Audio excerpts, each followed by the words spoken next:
the whole theme of the time that I'm here is all about the present moment. We're trying to link together eternal values with the challenges that we're all facing right now. Today we're going to take, this morning and this afternoon, we're going to take two aspects of the issue. This morning is how to be an instrument of light, and the afternoon is about the importance of inner attitudes and how we come to them and what we do with them. However, the themes are just to give us a general way to go. It's not a detailed map. It's not even a GPS, actually.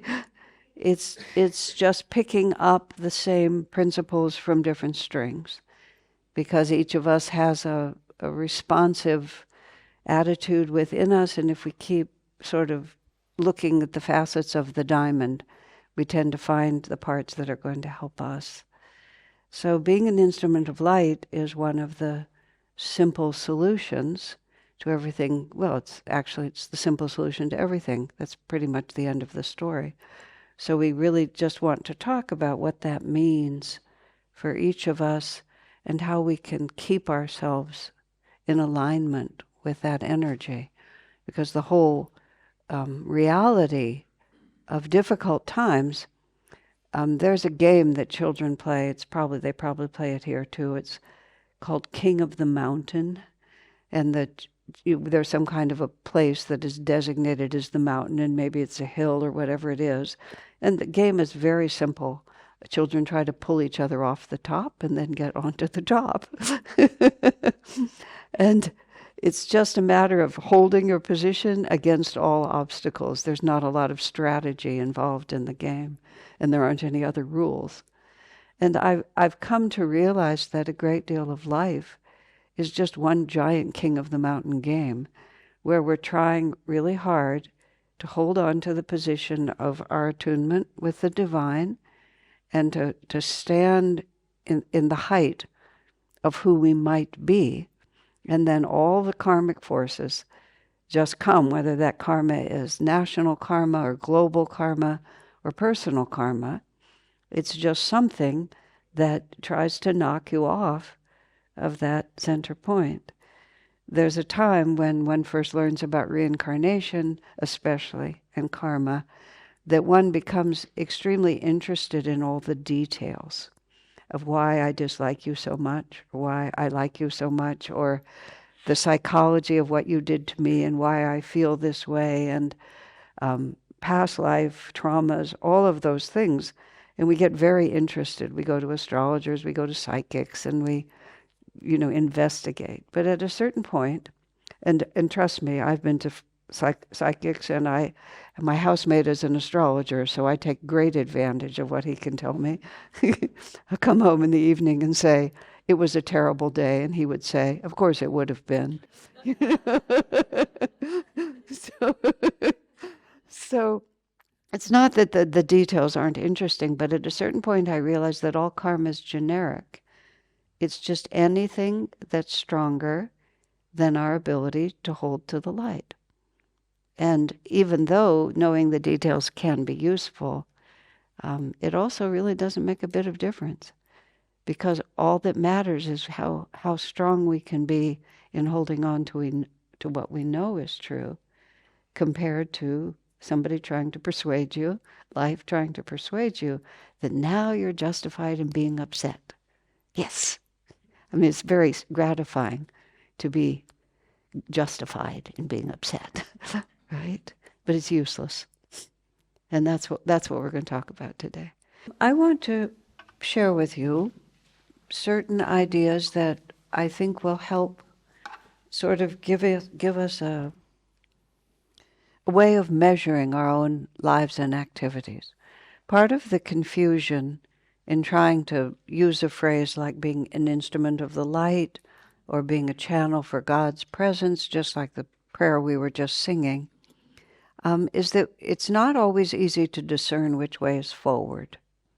We have a very linear idea about expanding our consciousness. I mentioned this yesterday. We think like we line up for one big race and then all just move forward. And there's some people ahead and some people behind, but it's much more subtle than that. We were talking last night, there were a couple of very good questions, and the questions were both, what should I do in a certain circumstance? Well, it depends on who you are. It depends on what your past lives are. It depends on what's blocked in your chakras and what's free. It depends on the karma of the person in front of you. There's no simple dogmatic answers in terms of what should I do. So what we need to understand is, how do we measure forward versus backward? And again, it's not so simple, but Swami Kriyananda, I'd say thank God for that. I myself would be dead in a ditch if I hadn't met him. I met him 50 years ago, so all of my adult life has been formed by Yogananda's teachings and Kriyananda's brilliant exposition of those teachings. But one of the things he brought is this simple idea, which we'll start with now, which is that there fundamentally within us, we have 3 levels of consciousness, and we're always being influenced and responding according to some combination of those 3. And it's basically subconscious, conscious, superconscious. And the subconscious relates somewhat to the way psychology talks about it, but it's a little bit different. This afternoon, when we talk about attitudes, I'll be going a little deeper into that aspect of it in relation to the chakras, because the chakras are the real key to how all of this. The chakras are the metaphysical explanation of how all this really works. But first, let's just work with this aspect of it. Okay, the subconscious is the repository of everything that we have already experienced. And this includes all of our past lives. We have nothing that I say makes any sense if you try to make it work from when you appeared as a baby and when you exit, at whatever point you exit, because there's insufficient experience like this. There was a period of time about 12 years ago, we made a movie about the Ananda community. It's called Finding Happiness. If you haven't seen it, you might really enjoy it. We had we had the dramatic element of a reporter coming out to understand Ananda, but then everybody she talked to and everything she saw was actually us. So she was just the vehicle for making that happen, and we shot it as with a professional crew. It's not a documentary, is what I'm trying to say. And I got to be part of that. If I hadn't already had a life I really like, I think I would have run away from home and gone to Hollywood at that point. It was just, the whole business of making a movie was so entertaining to me. I just absolutely loved it. So it was really fun for a couple of months. But one of the remarkable things about film, about television too, because I've seen it before, is the camera sees this much. And if you're making a film, I mean, a quarter of an inch outside the range of the camera, there can be a whole other universe going on. It's especially so in television, where television, I don't exactly know how to say. I don't know if any of you are in television, so I hope I'm not hurting somebody here. But the only reality on television is the camera. So you're sitting there as the guest, but I felt sometimes like a talking turnip. I mean, that's about how much respect that you would get, because your host is just concerned about the camera, like this. And then there's an even more intense scene all around you. But in the movie, this much would show on the screen. And what was happening right here, which is the guy with the microphone, and the one over here who's trying to tell the main actress to get the hair out of her face, and the whole thing that's going on is invisible. You just can't see it. I'll go now to just, with Swami Kriyananda, I had tremendous respect for him from literally the first moment I met him, and it never waned in 45 years of very close association. He never failed to live up to my initial impression of extraordinary understanding and wisdom of life.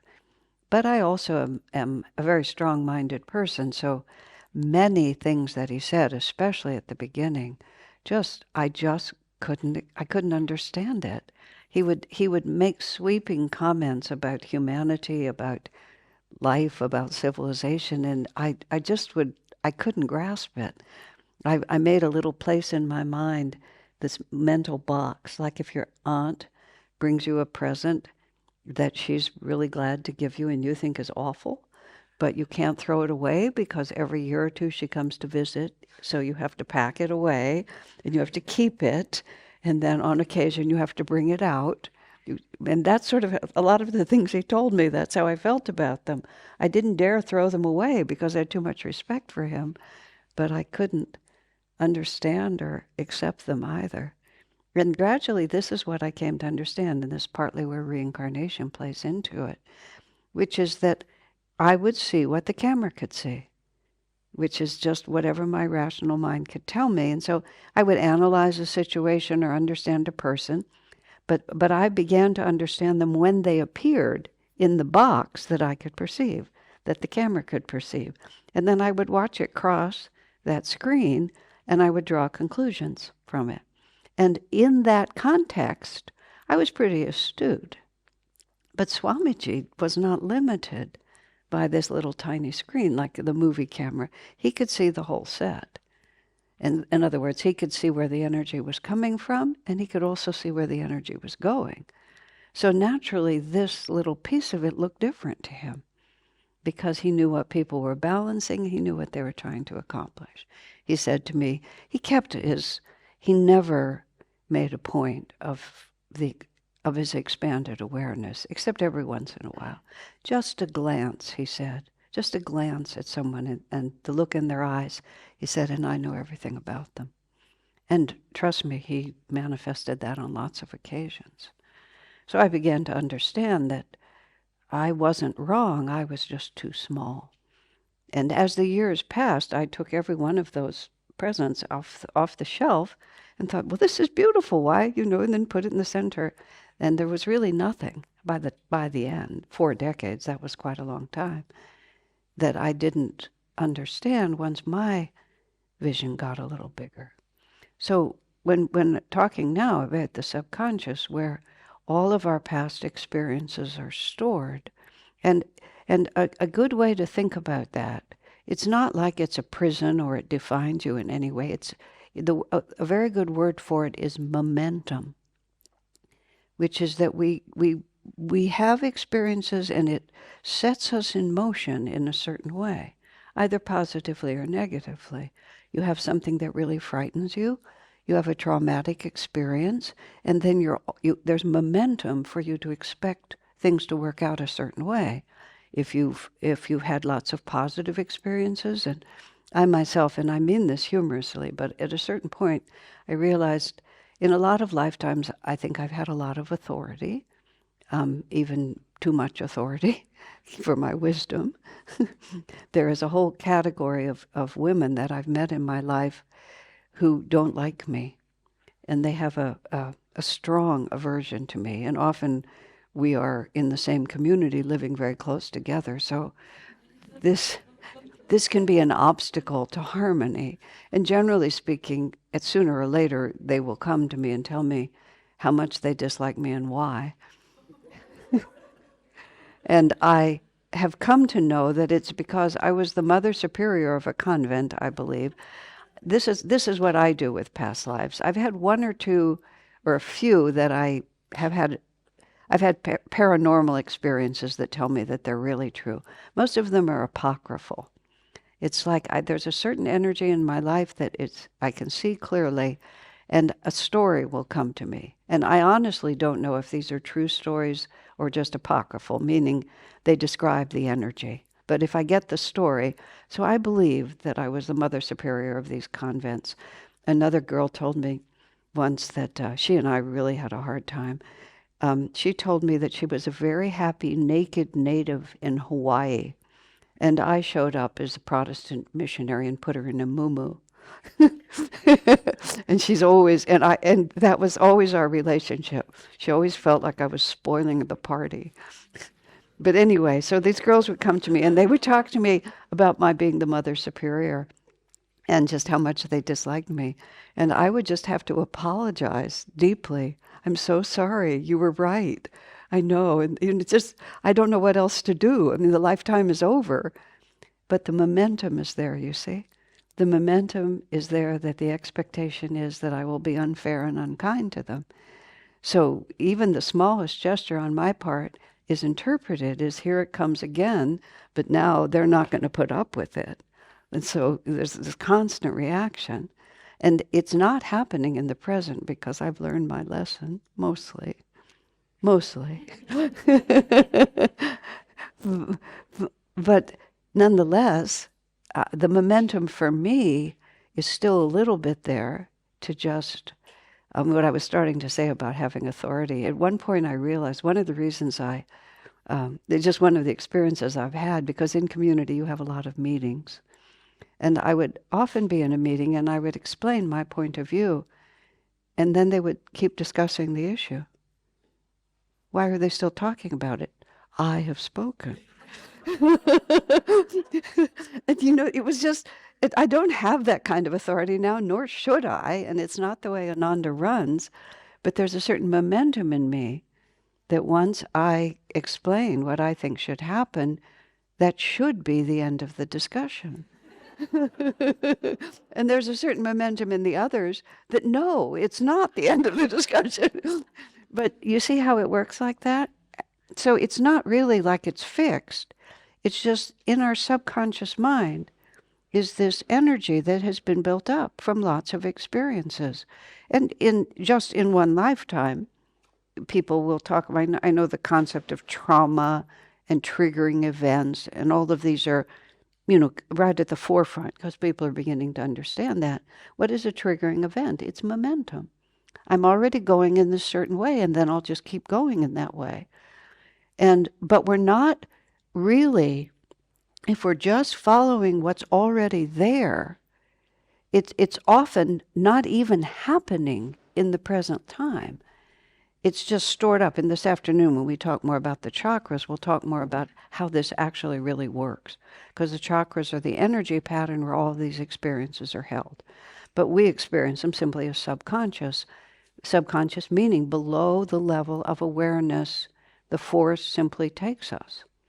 So many people live entirely by subconscious, which is that everything, they continue in the pattern that has already been started, and this lifetime becomes just the same thing again.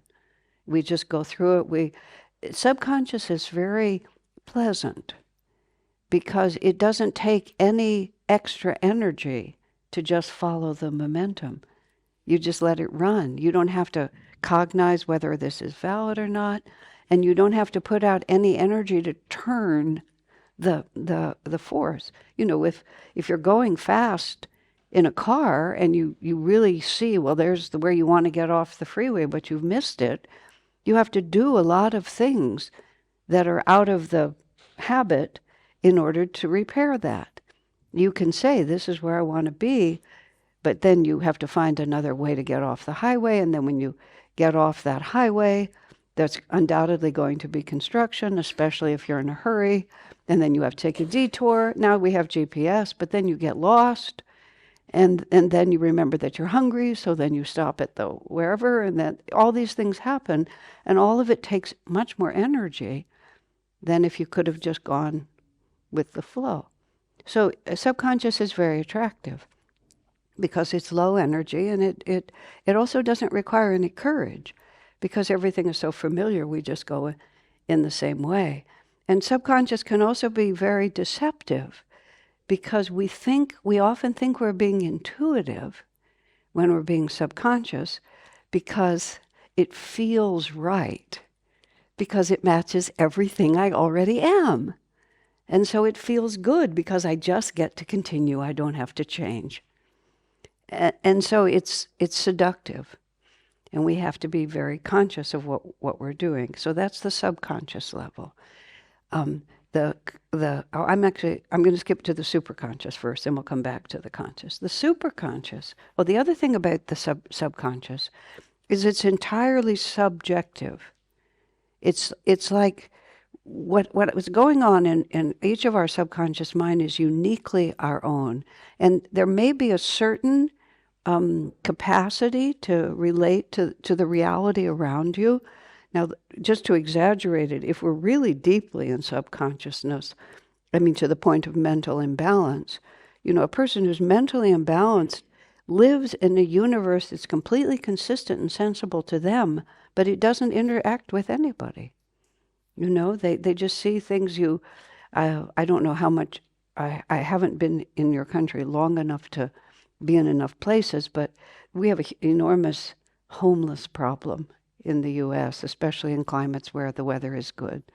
And people can just, they've elevated the vocabulary to call these people unhoused, the vocabulary, but people who are just living on the street like this. And you often see them in conversations with people you can't see and responding in ways that don't relate to anything that you can share because you've gone so much into subjective. And of course, the dream world, the sleep and dream world is the subconscious world. You can be sleeping right next to someone and you can dream that you all have taken a magnificent vacation to Tibet and you've met these wonderful monks there and you've had this elevated experience, and then you wake up and they haven't been there at all. Maybe they've been in Memphis, Tennessee watching a big auto race, because it's entirely subjective. And the dream world is the most exaggerated picture of how subjective it can become. But you see how that works. So the other half of being in the subconscious world is that our identity is exceedingly limited. And our capacity to really have meaningful connections with other people is also very limited because everything is defined by what you already are, not by what's being added to your world now. Now, the opposite, the polar opposite of the subconscious is the superconscious. And the superconscious is the part of us that exists, but it's harder to access because it's everything. It's the source of creativity, of growth, of change. Yet last night I made the little inverted V, which is worth thinking about. We tend to think that who I am right now is sort of the apex of who I could be. My personality, my accomplishments, my talents.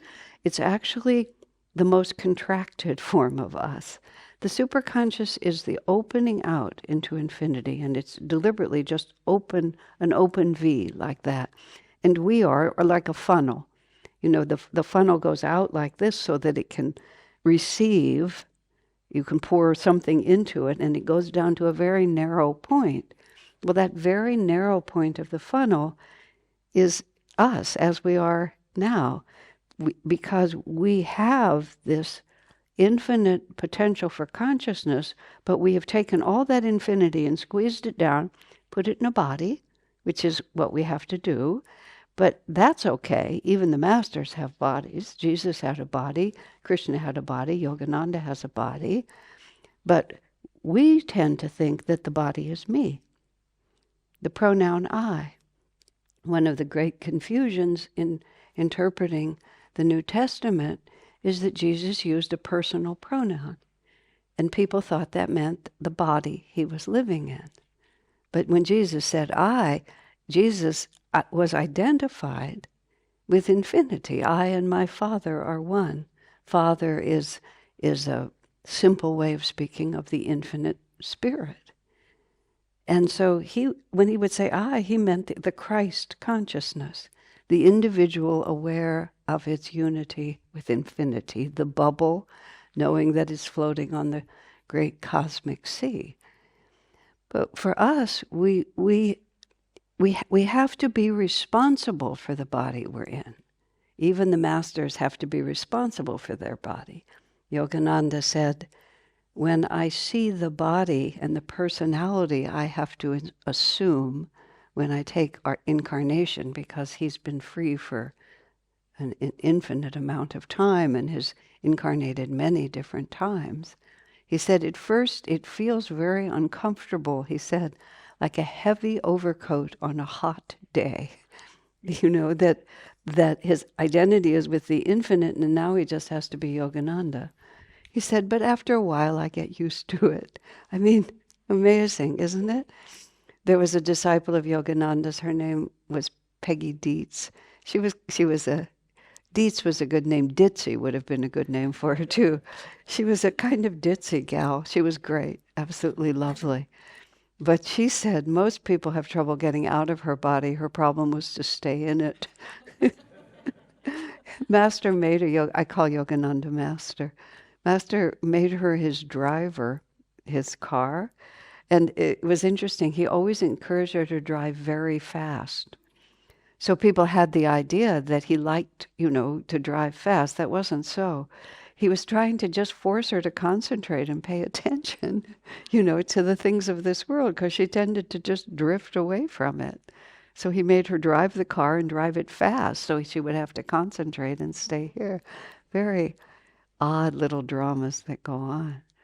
But we have to be responsible for this body. But is this life? And see, the body is what makes us think in terms of one incarnation. Because for the most part, apparently advanced yogis can be in more than one body at the same time, but it's not really our problem. And if it is, we'll trade places. I'll put the microphone on you. Okay? But mostly we just have one of these. And we start as a baby, and we wake up in it, and we're always moving the same one. And so then when it dies, we think that's the end of the story. But it isn't the end of the story. It's just our misunderstanding of what the story really is.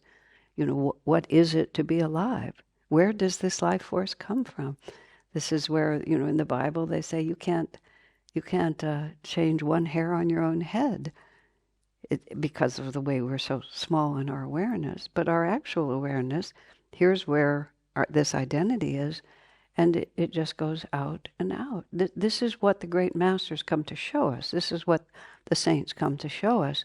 They're not coming to show us how magnificent they are. They're showing us our own potential. Because each of those who became masters, and we know this most directly from Yogananda, because Jesus would say the same things. Krishna said the same things. It's clearer when Krishna spoke because of the tradition in which he spoke. But Jesus came to a tradition where everything had to be symbolic, and it was much harder to make it clear. Yogananda can be very clear about it. Yogananda said he remembers being an individual spirit all the way back to the level of being a diamond. Now that is kind of like, my mind just goes, tilts like this. I tried to ask Swami Kriyananda some questions about it, but it was toward the end of Swami's life, and I only had one chance, and I didn't get anywhere. The first question was, how long are you a diamond? And then the second question was, a cut diamond or an uncut diamond? But the first question, Swamiji, basically what he said to me, what would you do with that information? By that point, I was very comfortable. He actually said something like, that's a dumb question. But then he modified it by saying, what would you do with that information? I said, I thought it was a very interesting question. But he, actually, to that question, he gave a brilliant answer. I said, how long are you a diamond? And the other questions were, is the diamond the top of being a gemstone, or is an emerald a higher one? And he said, all time is short compared to eternity, which has been a phrase that has been very helpful to me on countless other ways. I feel sick, whatever it might be, all time is short compared to eternity, which is where we're going into this. But Yogananda and every master became a master. And even though now they appear because they are completely liberated, but they grew through every one of those stages. That's what I mean. It just kind of, I had so many other questions, but I didn't get to ask them.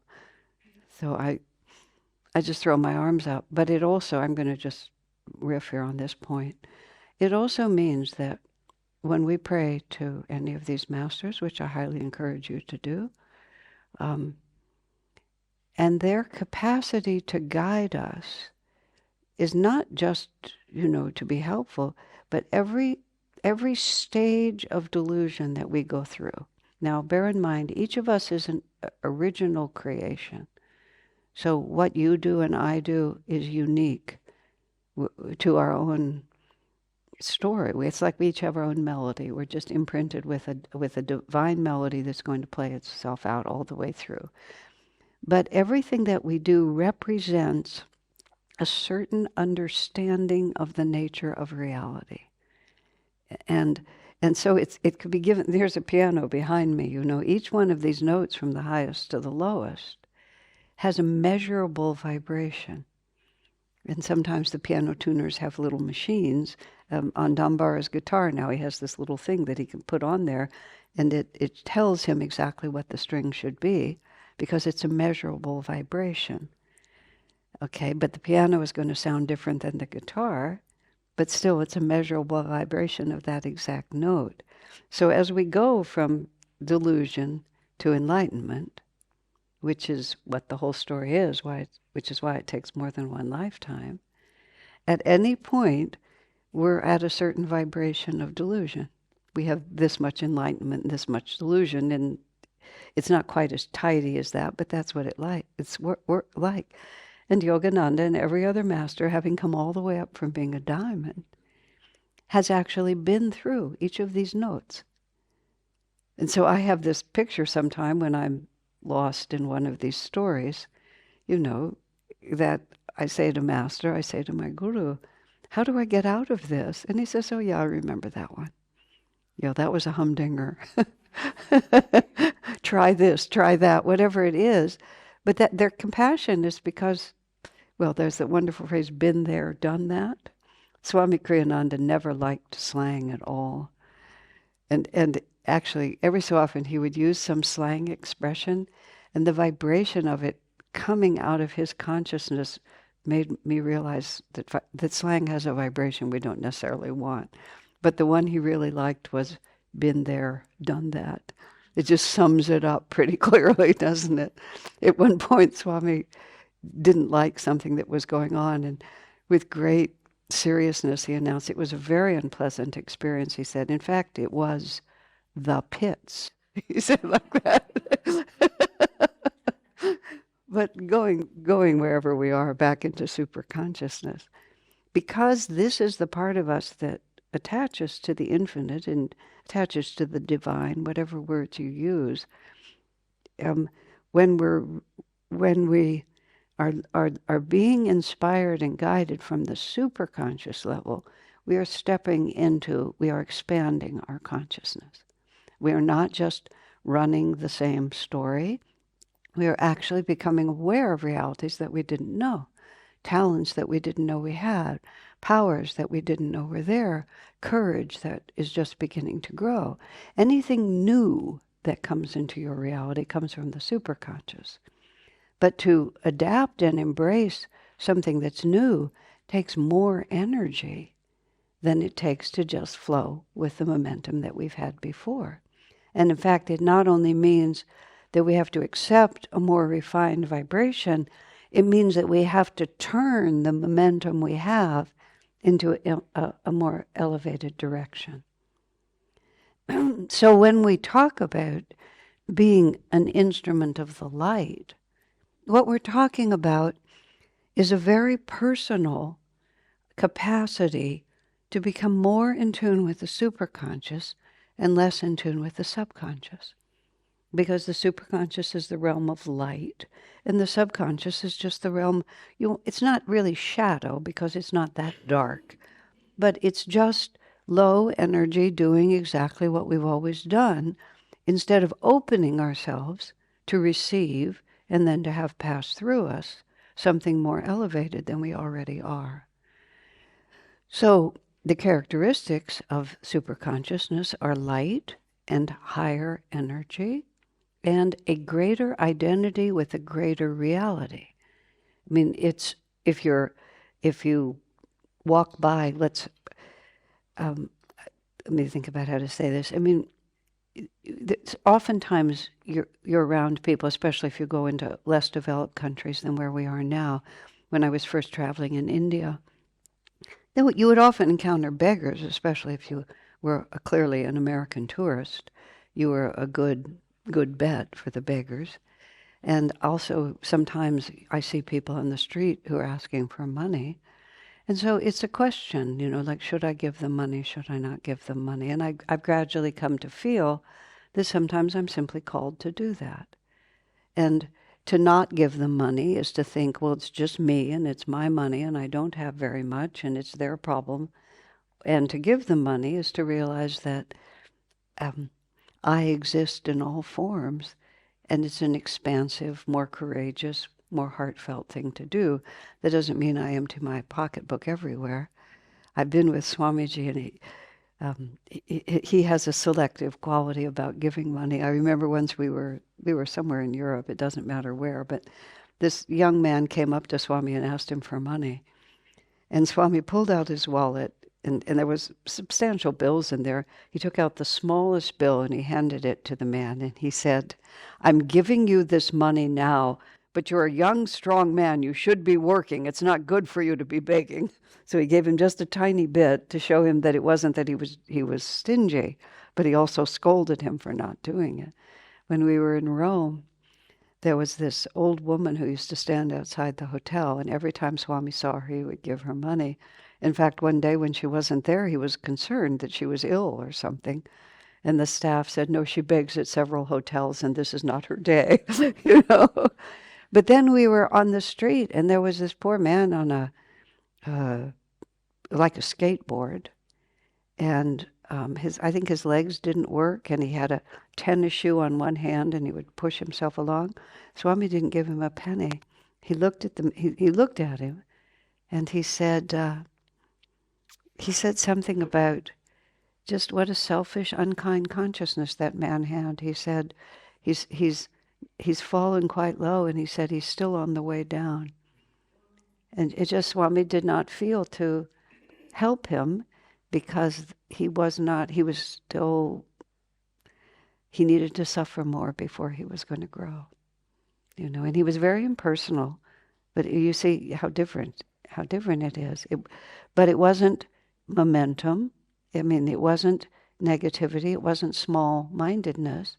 It was that he was being an instrument of the light to actually be helpful, rather than just say, "This is what I do." You see what I'm talking about? But it always takes more energy, and also it takes more centeredness,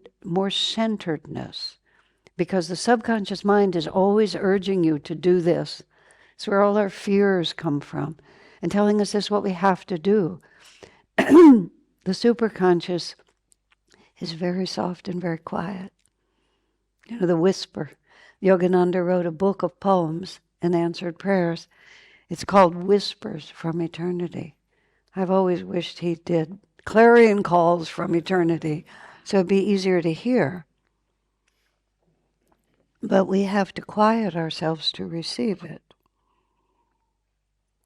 So one of the ways often you can tell the difference between subconscious and superconscious is that subconscious is desperately clamoring for you to listen to it, because it's very afraid if you try to change. It's afraid of change. The superconscious is there to change you. It's like, are we going to die exactly like we were going to be born? There's an expression in India that it's a blessing to be born into a religion, but it's an unfortunate thing to die in it. What that means is, if you don't grow during the course of an incarnation, you've just wasted the incarnation. Sometimes people are proud of ending their lives exactly as they started, but it's misplaced. Okay, on the superconscious level is when we really feel union with others. It's not our physical bodies divide us, and even no matter how tightly we hug, we still separate again, because our bodies are of a material plane. On the spiritual plane, on the superconscious plane, is when we just really feel the same presence of divinity in everyone. For 10 years of my life, I lived in a monastic setting with a small group of women, and we meditated together, at least for a little while, almost every morning. And I was always so amazed that we would walk into the meditation room. It was a teepee, but we would walk into the meditation teepee, and we would meditate together, and there would be such a feeling of unity. And yet every one of us would walk out with the right personality. I would think, why didn't we just change personalities? Why didn't I walk out as often as one of them, as myself? Because the feeling of unity was so strong with us. And even now, 30, 40 years later, whenever I'm with any of those girls, 2 of them are not on the planet anymore. 3 of them are not on the planet.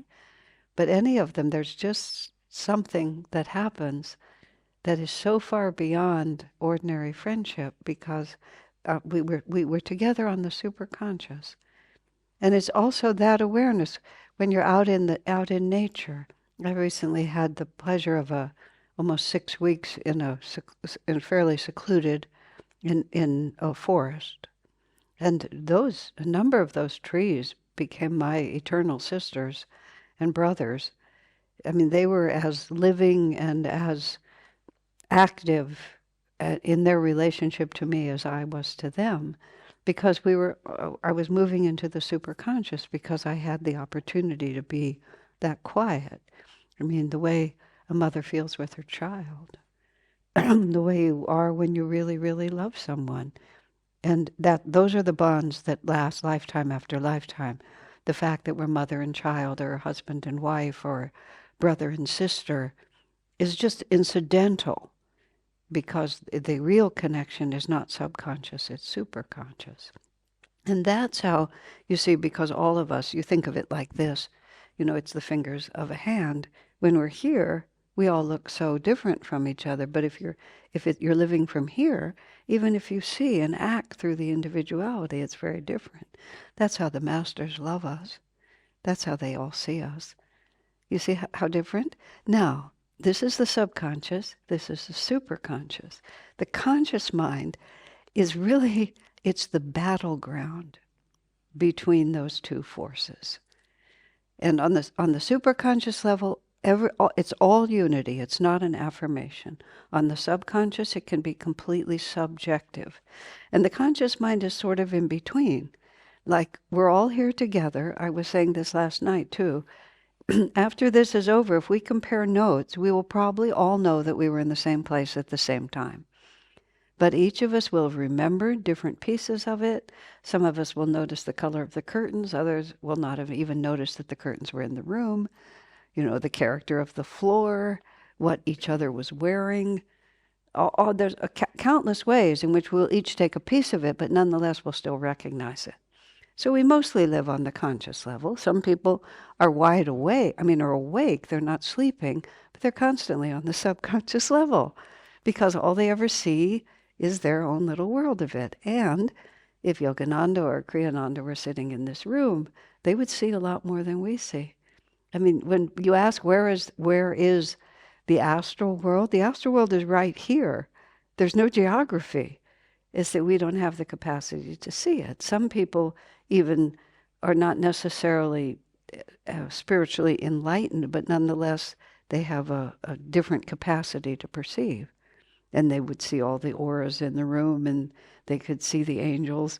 There was this lovely Italian saint, Natuzza was her name. I never met her. Swami Kriyananda talked about her. She came into this household. She was just a servant. But the other side, so to speak, was so vivid to her that she had to ask someone, how many people are there going to be here for dinner? Because she couldn't always tell the ones who were in their astral bodies from the ones that were in their physical bodies. How many places should I set? Because the ones in their astral bodies won't need a place setting. They'll just hang around the edge of the table. But she was a saint. She wasn't, her expanded sight was pure super consciousness, not just something else. But most of us, we live in the conscious level, and the subconscious and the superconscious compete for our attention and for our energy. It's really the angel and the devil, if you want to think about it that way. That's where those images come from. We have in our community, we have a school for children And one of the kindergarten, small school, but one of the kindergarten children one day came in and she was just being horrible all day long. Finally, her teacher took her aside and said, what is going on with you? And she said, well, every day when I come to school, there's the angel on one shoulder and the devil on the other, this little 5-year-old. She said, usually I listen to the angel. Today I'm listening to the devil. At least she was just honest about it. Okay, now to get practical with the angel and the devil for us, in every situation, we always have a choice as to whether and what level of reality are we going to affirm. And I'm not talking about airy, fairy, pie in the sky kind of imagining. It's like the expansive potential within us is always encouraging us to be a little more expansive. And the subconscious potential in us is always asking us to just drift along as you always were. Just be, don't bother. And it's very simple how you can tell. Start with the simplest one. It always takes more energy to move toward the superconscious. And it always takes more awareness to resist the subconscious, merely because this is how I've always done it.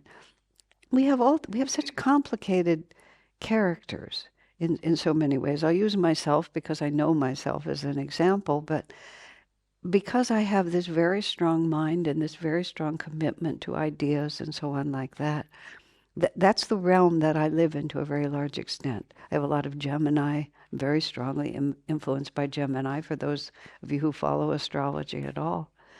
And one of the most threatening things to me is when people are not going to follow what I think is the right thing to do, or when they don't understand my ideas. I'm much more indifferent to many other things that happen, but if people are not listening to my ideas, that's what really threatens my sense of self. I'm going to try to put this in the past tense. I've had a long life, but I began to notice this sort of panic reaction is the only way I can put it, that would come in. And for many years of my life, the momentum of that was just so strong. That was my trauma that I was acting out, although it was impossible to see. And I would watch myself. I would watch myself begin to talk faster and faster, and I would watch the pitch of my voice to go up, And so I began to realize whenever the speed of my speech is increasing and the tone is getting higher and higher, whatever I'm saying is not helpful, period. And so instead of just trying to make my point, whatever it might be, I recognized that the subconscious was grabbing me and moving me forward. And of course, it was much easier just to flow with that than it was to put out the energy, to capture my energy and hold it still, because the superconscious requires that you do that. And then just stop and say, what is really trying to happen here? So the first thing always is it's going to take more energy, and you're going to have to stop the momentum in order to know. So when we talk about being an instrument of light in this world, we're not talking about just sort of chanting Om or telling everybody whatever it is that you think is the most beautiful thing. It's not so much that. The battle is actually within ourselves. That's what makes us an instrument of light or not. We can't be other than ourselves. People are often trying to understand these things by pasting something on from the outside. In the first years that I was part of Ananda, Swami Kriyananda always vastly underplayed his leadership in an external way. By the end of his life, it was a little bit different. When he started living in India and so on, it was very different than it was in the 70s in the United States. But so if one really understood what he was bringing to us, it had to be pure intuition, because there was no culture that told you. And then gradually a culture started developing, and I was very sorry to see it in certain ways. because now you didn't have to know it from inside, you could know it from outside. And so we have to be very careful in our spiritual life that we're really elevating ourselves. Now, let me try to explain this just a little bit more, and then we'll take a little break here. Let me think how to say it. Very few of us are actually really going to be able to change the destiny of the planet. But the real drama and the real moving point is individuals awakening. And the more each of us lives up to our own potential, the more actual influence we have. So the way to be an instrument of light is right within my own consciousness. Am I expanding upward, or am I just hunkering down to what's familiar? See, the whole problem on the planet, the giant problem on the planet, is that people are just grabbing what they already know and clinging to it, instead of saying, very simply, Divine Mother, what do you want of me? How can I be bigger? How can I be better? And the actual power is in the light. There is no such thing as darkness, really, in the sense that, the words in the Bible, let there be light. God said, let there be light, and there was light. This is also physics as well as metaphysics. But you can block the light. See, all the time, we have the same potential for light, but we block it with all our subconscious fears. So it's not like we have to create light, it's that we have to stop blocking it. And as soon as we stop blocking it, in fact, in order for there to be shadow, there has to be light. And it doesn't matter how long something has created a shadow, the light is not changed by the fact that there's a shadow. And as soon as that block is removed, the light is revealed to be what it always was. So what we're doing is we're just removing the blocks. And every time we lift ourselves a little bit toward the light, an enormous power is released. Because that light, think of it like this. Those of us who try to be in tune with light, try to be in tune with God, thinking of it that way. We have this idea that God is only keeps office hours at certain times, And if we knock at the wrong time, he's just not there, because we have this intermittent experience of the presence of the divine. And we think then that God's love for us is conditional. We think that the capacity for divine bliss only comes and goes, but it is constant. It's we who are standing in it or step out of it. And stepping out of it is not actually a physical movement. It's just bringing some subconscious cloud over our heads. Isn't it interesting? And all of this, I'm not worthy, I'm not capable, I'm being punished, I've done bad things, all of those things. It's all just the subconscious mind. It's really, Yogananda has gone from being a diamond to a God-realized master. He gets the problem. If you don't know, you don't know. But you see, then it becomes the generic issue of King of the Mountain. It doesn't really matter what's trying to block you. You don't have to understand any of it. You just have to put out enough energy to stop the momentum and then to reach for something just even a quarter of an inch higher. One of my favorite suggestions to myself and to others, don't worry about doing your best. It's very hard to do your best, and we don't have any concept of what our best is. Just be a little better than your worst. And you would be surprised. You can transform yourself by being just a little better than your worst. Because that means every time you're holding back the momentum and you're reaching for the light. Last thing, and then we'll stop for a little break. One of my friends, this is Haridas in Roma. He's been married now for 30 or 40 years. He's a marvelous devotee. And Yeah, I'm not sure whether he or his wife told me. I think his wife told me with some exasperation. When they're in the first years of their marriage, every so often they'd start a little negative tiff, like married couples do. Just something becomes irritating, and they would start like this, and then he would say to his wife, "I'm not caught yet, are you?" Because that's really all that happens. You love each other, you want to be together, but you get caught like that. But if every time you just do a little better than your worst, then you transform yourself actually relatively quickly. Okay, friends, let's take about a 10-minute break, okay? All right. Our time is just whizzing past us, so I'm going to now just ask if you have questions or something that you'd like me to clarify. It doesn't have to be right on point of what we said, but just something that you might like me to, yes, that I didn't have to persuade anymore. Yep. The question is a very common dilemma, which is that momentum eats my aspiration. And I know that I should be different, but I can't break the momentum. Are you going to be here this afternoon? Okay.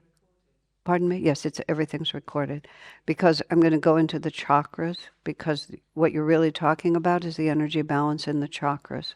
And so I'll partially answer you, but also, if you're not going to be here, and even if you are, I have given countless hours of classes on the subject of the chakras. I have a YouTube channel, which is embarrassingly large. And you can, does she never stop talking?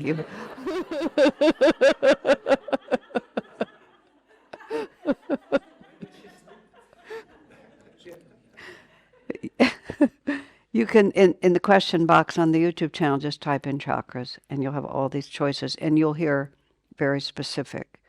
And if you're staying this afternoon, we're going to work with it. However, what you're describing is not that you're failing. You are describing the issue.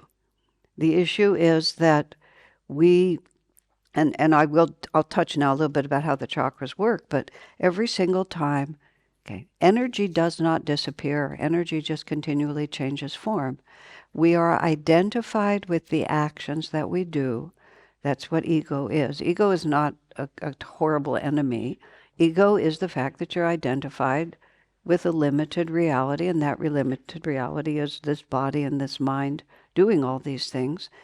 And every time you have a thought, an action, a feeling, an emotion, anything, it vibrates at a certain level between delusion and freedom, and it sticks with you. And you start building a balanced pattern of energy in you. So the fact that you aspire to be different, but you can't be different, is because the vortex of energy, of momentum, is so strong that I think of it's like your intention is kind of a feather, and it gets sucked into this vortex of energy. But that vortex of energy is not a fixed reality. It's not matter. It's not a form. It's merely an energy pattern. And even the aspiration to resist it is gradually creating a different energy pattern. But the balance now is too strong in one direction. But you're gradually, if you think of it like a balance scale, you're gradually adding it just because of the fact that you keep trying. And all you have to do, all you have to do is put enough on the other side, and then one day the feather will just get sucked into that one. The thing is, we are impatient, and we imagine that this change can happen really fast. We start out on the spiritual path, and we just think, now I've got it. And we forget that we invested we have this huge credit card debt, basically, that we've been living on false promises for a really long time, and we've acquired a karmic debt. And that karmic debt has to be paid off. We can't just, well, now I'm going to be different. Now, theoretically, in theory, you could, because it's just an energy balance. So in theory, in 1 minute, you could generate enough energy in this direction that it will be more than in that direction. But in fact, for almost everyone, it just is a long, hard slog. which is why many people start on the spiritual path and then quit, because it just turns out to be a bigger project than you thought it was going to be. But one of the things that you can do in the situation that you're caught in, and we're not really, I don't have a personal understanding of what the details are, but be positive, make the change everywhere that you can. And so that even if there's a central gigantic blob of annoyance right here, you nibble around at it. I'll give you an example of this. This woman came to me and she talked to me about this horrible relationship she had with her mother. And her mother had done a lot of things that were really unpleasant. This wasn't just an imaginary thing. She was very angry at her mother. Now, I happen to know her personally. So I sort of asked her, are you angry in other areas of her life? Oh, no, just my mother. And she didn't have the same temper toward everyone else, but she was impatient by nature. And so she was always thinking about trying to break this momentum with her mother. But I pointed out to her that, when you're on the highway and there's a bad driver, you say bad words about that driver. When you're in your office and somebody has left their dirty coffee cups in the break room, you think bad thoughts about the people who left them there. In other words, everywhere that the big issue exists, it also exists in tiny form. And the big one may just be way beyond you, but you nibble at the edges because it's a habit. When things don't go my way, I have a certain response. But you don't realize that's the same response. And if you break the habit over here, you will find that you're gradually like a mouse. You're chewing around the edges. And so that is the primary way. Don't worry about the places that you fail. Just find places where you can succeed even a little bit. And also, just do a little better than your worst. Instead of eating the entire bag of cookies, grab the last two and put them down the garbage disposal. Don't even put them in the garbage. Put them in the garbage disposal. And if you can, put 2 or 3 in before you start eating the bag of cookies. And that sounds like nothing, but it isn't nothing. Because if you think of it like this, then this side is 3 cookies lighter. And you've also demonstrated to yourself that I can succeed. One of the other things that you really want, Yogananda said this wonderful statement. We rarely get confirmation like this. He said, if a test is too big for you, run away. Isn't that wonderful? Now, of course, you can't always, because you might be married to it or have given birth to it.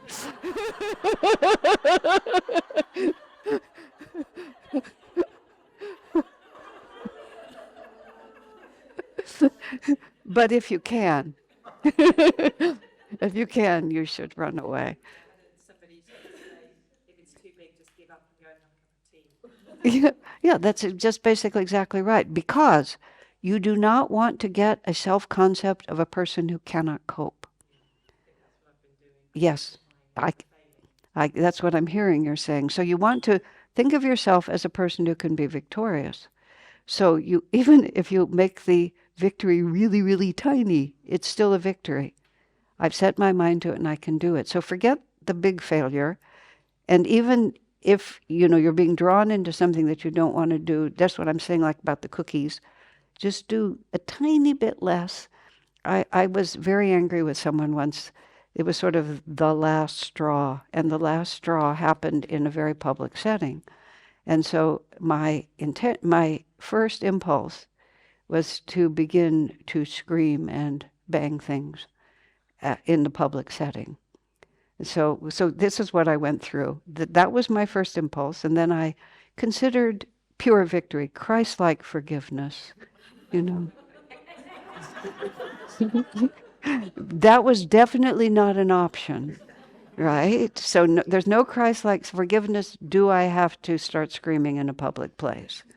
So I kept bringing up the bottom. We managed to get out of the building. Now we're on the street. Is this the moment? Is the car the moment? How far? Constantly considering Christ-like forgiveness, which never really was serious, but I thought I should remember it. But I did better than my worst. By the time I finally spoke, there was no one else around, and I didn't pick up any heavy objects or anything like that. But it was not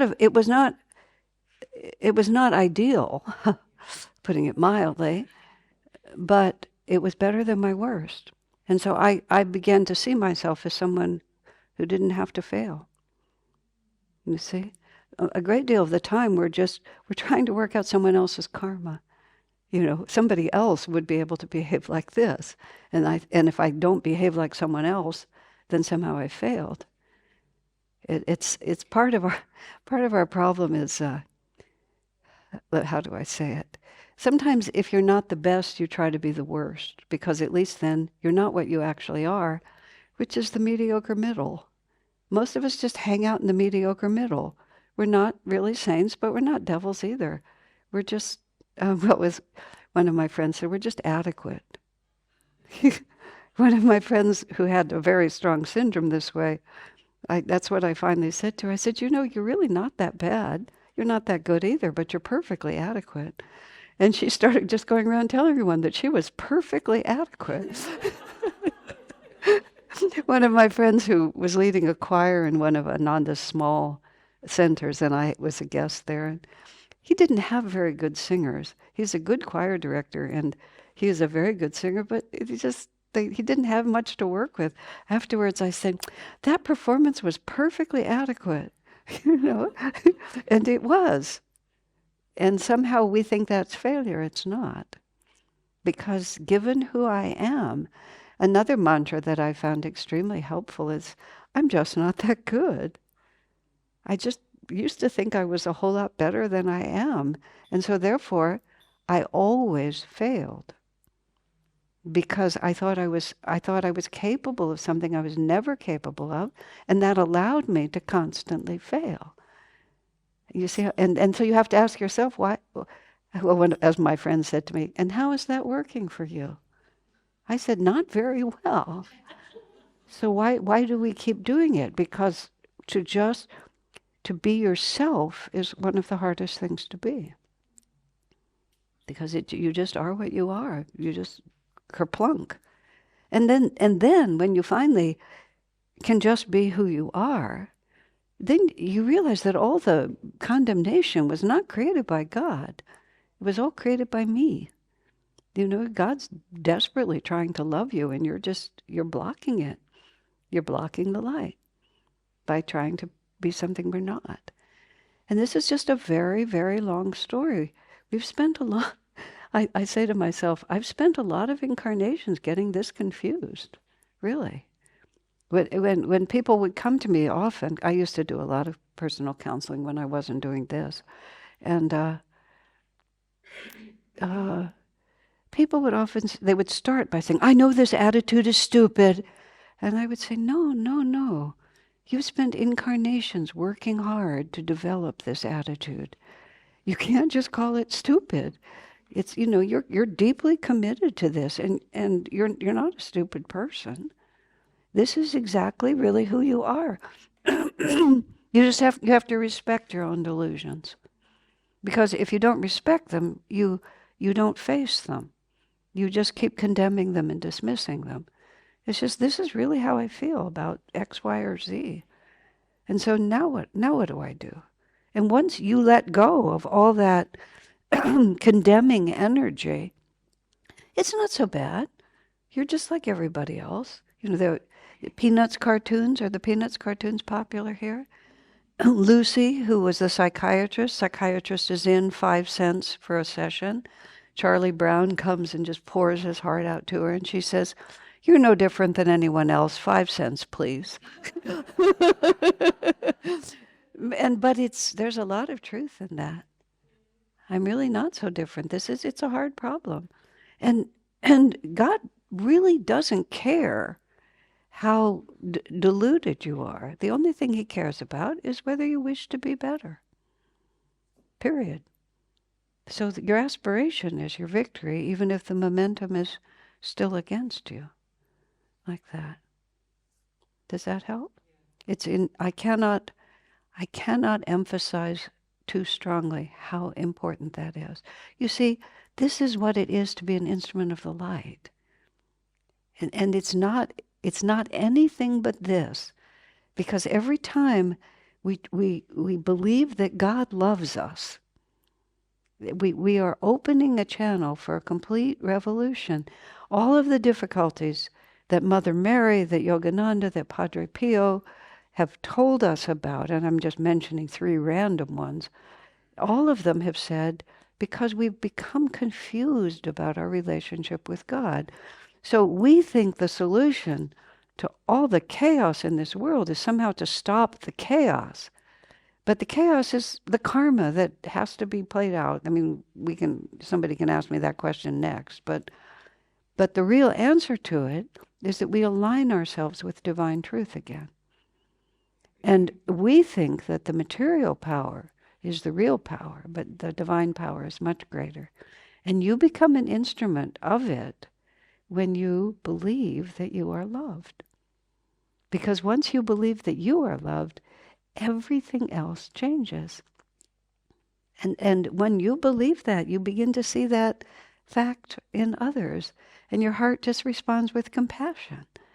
And even if you have to be stern then, it's a wholly different reality, because you're not trying to expunge something. You're just sympathetically realizing, well, these people are behaving extremely badly because they don't know that God loves them. And you may even have to stand up strongly to them and arrest them and put them in prison. But you don't doubt that God loves them, and you can't know that unless you know it within your own heart.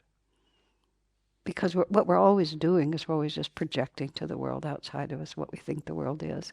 I'm into this story. Now I for a few years I tried to learn to scuba dive.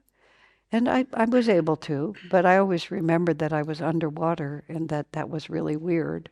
I could never forget that I was underwater enough to really enjoy it. Between the first and second year that I was doing this, taking a holiday to a certain period of time, a relative gave me money every year as long as I spent it on myself. So I spent it on myself. What could I do? So we went on holiday. But the first year I managed. And the second year came, but I was just really scared. I was super scared. But I was determined, because I'm not a very physical person, and I don't really have many opportunities to face physical fears. Mostly all my torture is mental. So I was determined that I had to do this. I was so scared that I was actually sick. And most of the night, I lay awake being scared. And I was praying to Divine Mother, which is how I think about God, to comfort me. Zero. Just absolutely zero. There was no comfort for this scared little child, and I thought that was a rotten deal. But somewhere in the middle of the night, this is what happened. It was a very strange experience. I remembered this person in our community that I found very unattractive. They were just an unattractive person to me, and I had a very difficult time opening my heart to them. But they were unattractive because they had troubles and they suffered, and that, nothing ever went right for them. But they were very sincere. But I was not at all kind to that person.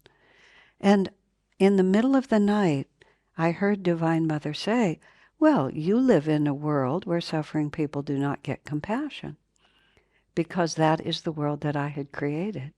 So here I was a suffering person, but I had created a world in which suffering people don't get compassion. So it wasn't that Divine Mother wasn't loving me. It's that I had created a vibration where compassion was not part of my reality. Whoa. I mean, it was such an odd connection, but it was absolutely true, and I knew it.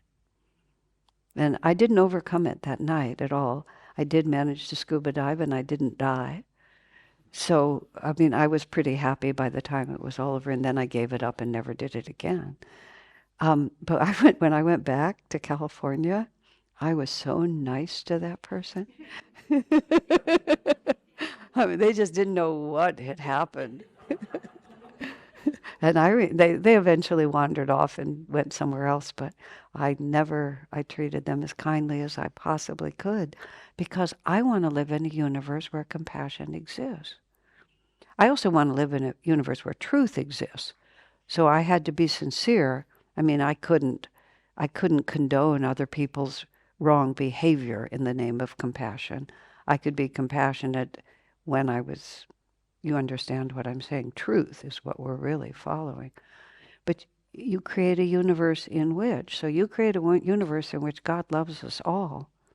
And you have an entirely different aura. And what you say and what you do after that, it's received completely differently also. Because that's the universe you've created. So when we condemn others, all of those qualities, that's what's making the mess right now, is just because people are frightened and alone. When people are frightened and alone, they do really dopey things. And then on a big scale. Yeah, so we have to create a world in which God loves us. And there's no smaller answer than that. When I had a very brief career as a corporate trainer when I was first living in the area that I live in, because there were all these big corporations there. And I had a friend who was the HR director, and so she got me in. But I was not allowed to talk about God. So I could talk about energy, I could talk about greater realities. I had to walk a fine line. So I did pretty well with it, pretty well. And then this would have been 1989, a long time ago. There was a big earthquake in San Francisco, and the Bay Bridge, one of the bridges, collapsed, and there were a number of people who were killed, because when a bridge falls on you, it's a significant event. Gone, you're in the astral world. So this woman from the HR department calls me because the wife of one of the officers of that company was killed by the bridge. So she says she wants me to come and help them because everybody in the company is pretty freaked out. And I thought about it for a minute, and I said, but if I can't talk about God, how can I really talk about this? She said, can't you just tell people to believe in themselves? I said, could any of them kept that woman from dying? Did any of them have the power to do that? I mean, it's just like, that sounds real good. We just believe in ourselves, until things happen that we would not have chosen, that we cannot stop. You can't, well, I'll add one more piece to this. A woman friend of mine suffered a great disappointment. Somebody really disappointed her and hurt her very deeply. And she was trying to get over it. And she went to Swami Kriyananda to talk to him about it, and she said, what happened was it was just what had to happen. It was just perfect. Swami said, no. He said, that person behaved very badly. And then he said, you cannot comfort yourself with a lie. You have to be able to just look at what's true, and you have to find your strength in the actual truth of things. You can go a certain distance just believing in yourself, but sooner or later, trust me, you're going to hit the wall. So we have to solve the problem on the level that the problem exists.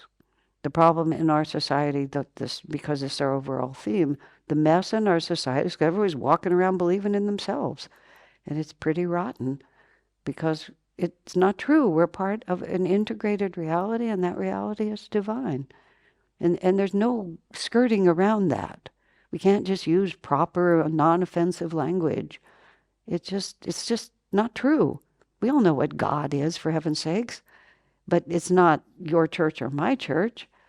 We know it because we know it in here. But then we have to really live by that. And the hardest part is to overcome our commitment to our own fears and our own smallness. I mean, I work with this all the time with myself, because this is my edge right now, which is, why do I ever worry about anything? Why? And I mean, I do, but I'm playing King of the Mountain with myself now. It's not, I don't play the game of, well, I don't have to worry about this because, I don't have to worry about this because. No. If there is a loving God, if I am part of that, if I am on a journey from delusion to freedom, then whatever happens is part of that journey. And just because it's challenging, I mean, really, did I think I'd grow? Just like being carried by servants in some kind of a, like this, and then they'll just knock on the door of heaven and I alone will get to walk in without any dust on my shoes? Like, come on. Why would that happen? And then, so here we are. Let's just do it. Also, when you add reincarnation, I'm not sure if I said this last night or not, but I'm of an age where I'm closer to the end than the beginning. And I'd like to empty the suitcase before I leave. I'd like not to have a lot of baggage crossing over. So I say to myself, the only reason I have this problem is because in a previous lifetime, I didn't solve it. I just put it off for the future. But golly shucks, this is the future right here.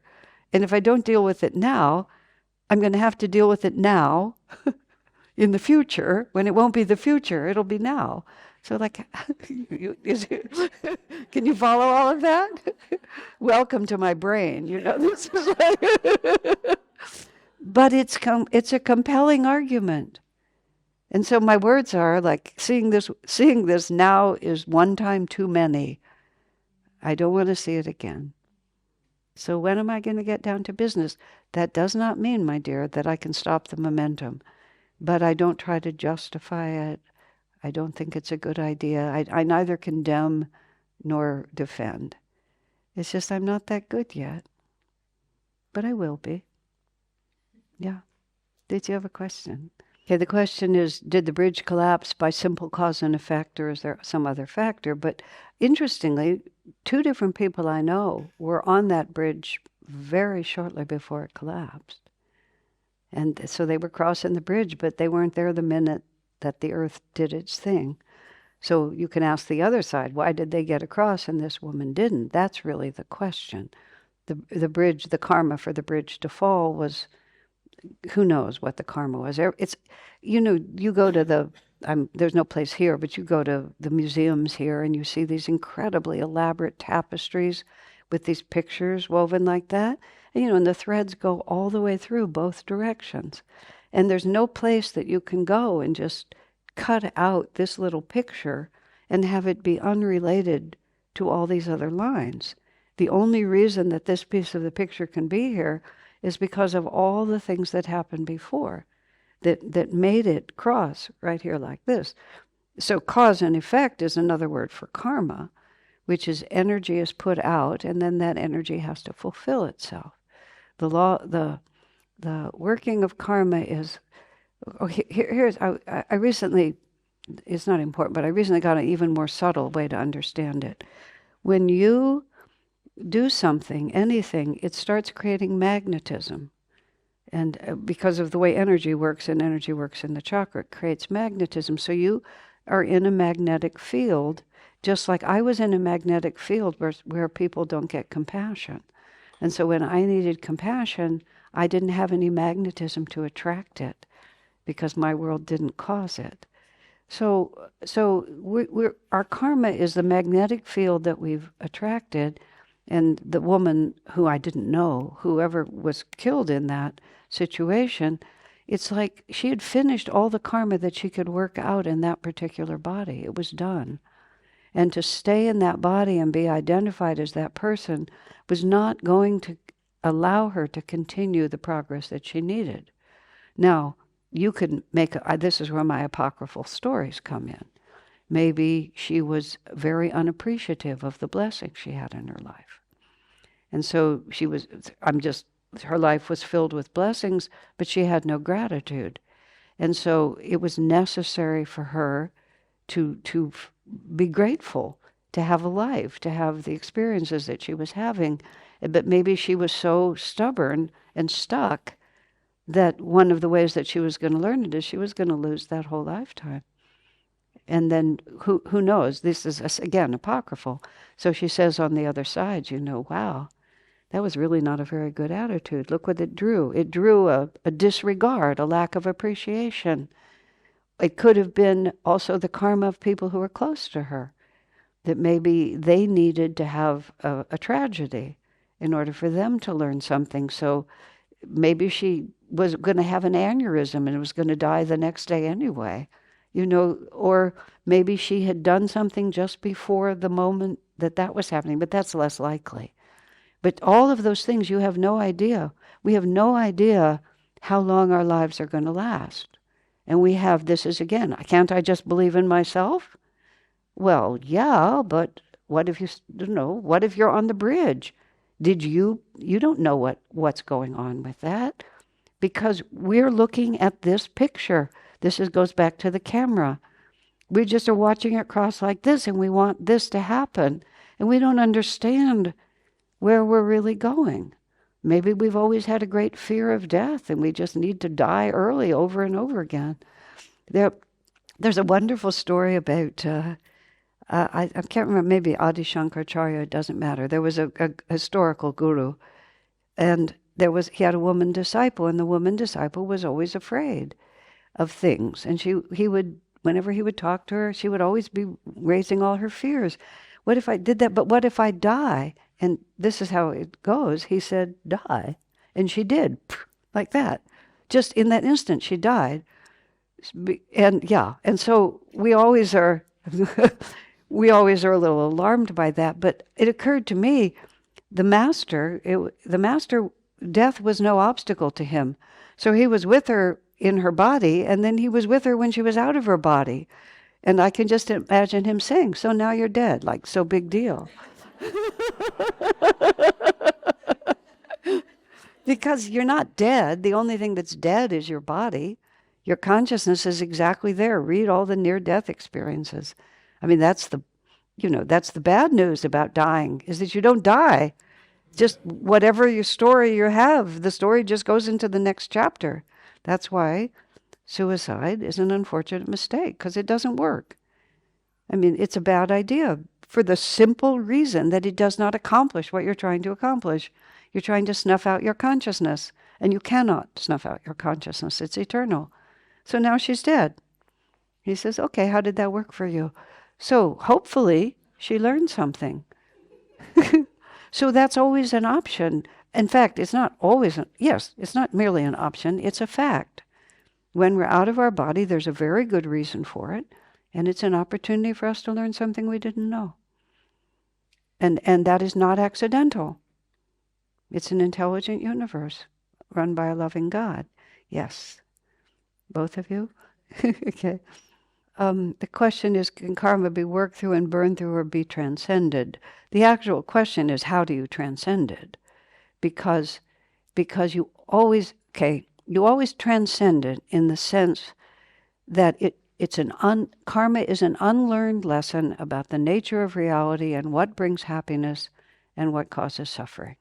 So if I believe that I have to I have to have children, I have to be married, I have to have money, I have to be beautiful, I have to be young, whatever you believe is required for your happiness, the fact of the matter is nothing is required for your happiness. The only requirement for your happiness is that we realize that we are eternally loved by God and that we are one with the divine. That's the big one over here, Christ-like forgiveness. No, not really. Okay, so everything that we believe is required for us to be happy eventually has to be transcended in the understanding that happiness, bliss, Ananda, is my true nature, and that all of the things that I cling to are just my projection of where that happiness comes from. The whole world is made out of tinfoil, and we are shining a light, but the light, we can't see it. It's coming a little bit behind us, and we see all these shiny things out there, and we reach for them because we think they are the source of the light, and we don't realize that we are the source of the light, and it's just reflecting back to us. This doesn't mean that there's no joy in the world, and that there's no joy in loving and having family and being an artist and going on adventures. All of that is true, but if we experience it from the fact that bliss is my nature and I get to enjoy it in all these forms, that's quite different than thinking, if I lose this, I'm going to be so sad. And so that's an unlearned lesson. So we get to have the experiences of having things not be the way we think they have to be to make us happy. And so we go through hard, challenging times in which something we think is required is taken away from us, and we get to find out whether it is possible that there is a level of joy deeper than that. And even the most horrible experiences. There's a wonderful story. The book is called The Hiding Place. It's written by Corrie ten Boom. Corrie ten Boom and her father Caspar and her sister Elizabeth were devoted Christians in Holland. I don't remember which city, at the time when the Jews were being persecuted and taken away. And as devoted Christians, they felt it was their duty to save these people. Eventually they were betrayed. Corrie and Elizabeth were spinster sisters who lived with their father. They were not young.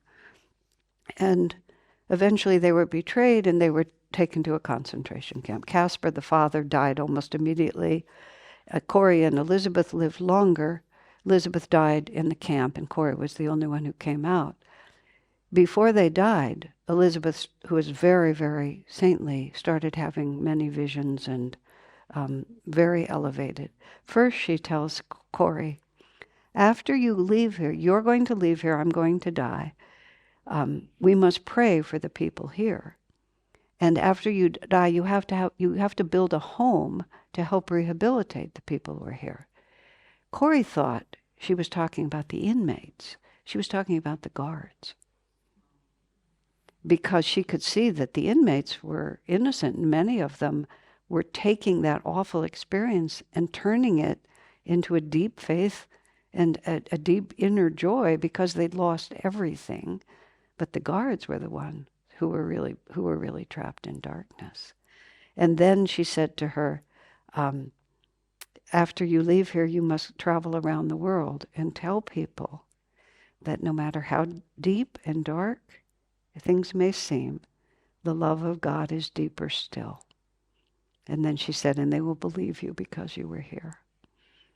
And so she did come out, and she had a wonderful ministry. I think she's gone now. But it wasn't an affirmation. She knew it. She knew it was true. So if that kind of experience, which we think is just unbearable, actually teaches you something that you absolutely have to know in order to be free, is it a bad thing when something like that happens? And we don't learn from being told.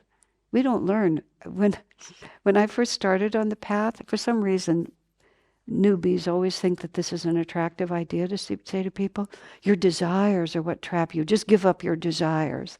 Like, who wants to give up their desires, for heaven's sakes? We want them all fulfilled. So I'm talking to this friend of mine saying, haven't you noticed that, a desire gets fulfilled and then after a while it doesn't fulfill you in the same way? Yes, she's quite with me. Then very seriously she says, that's why it's so important to keep wanting new things. It was like, whoa, that one didn't work, did it? But that's why we have so many incarnations.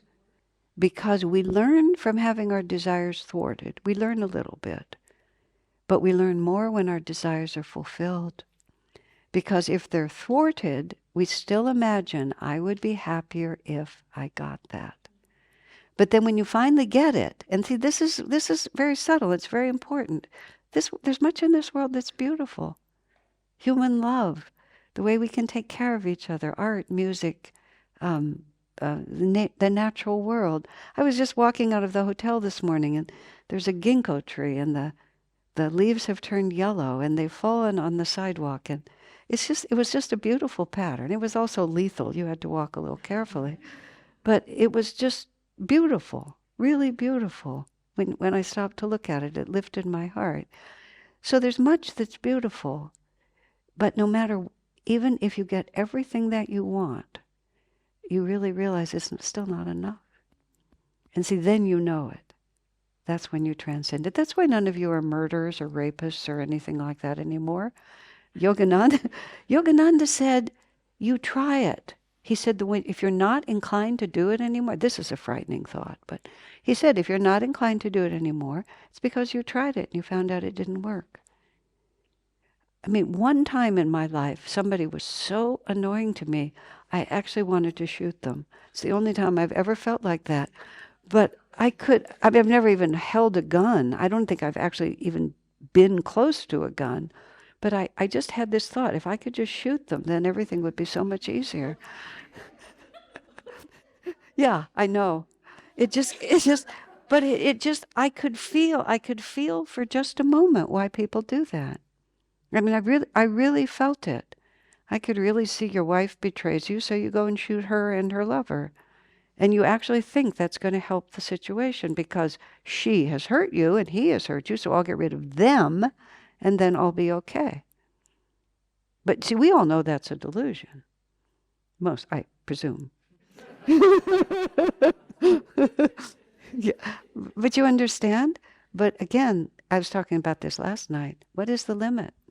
How much do we not know? We can't imagine transcending this or this or this. We think it's essential. But what if it isn't?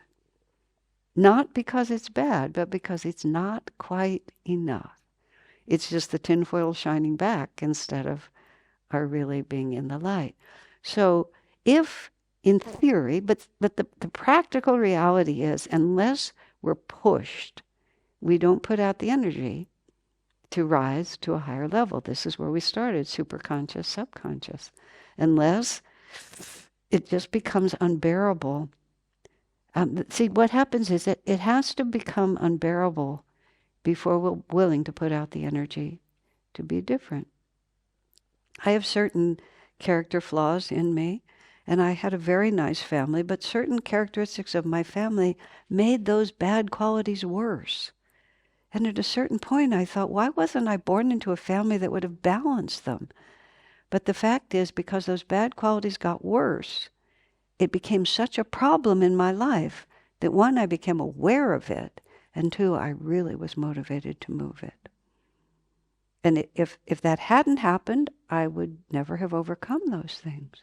And I can tell you every bad thing that's happened in my life has been an unlearned lesson.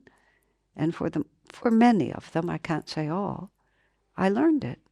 And that's how I transcended the karma. Would I have learned it if I hadn't caught fire? Probably not. I would have had to deal with it now, then, that whole cycle. Makes sense? So when you transcend it, it's just gone. Oh my God, we're almost finished. It's just finished because you don't want to shoot anybody anymore.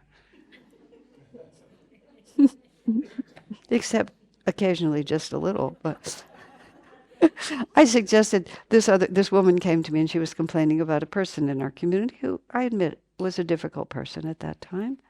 And they were just on and on and on. And I said, here, I have a solution.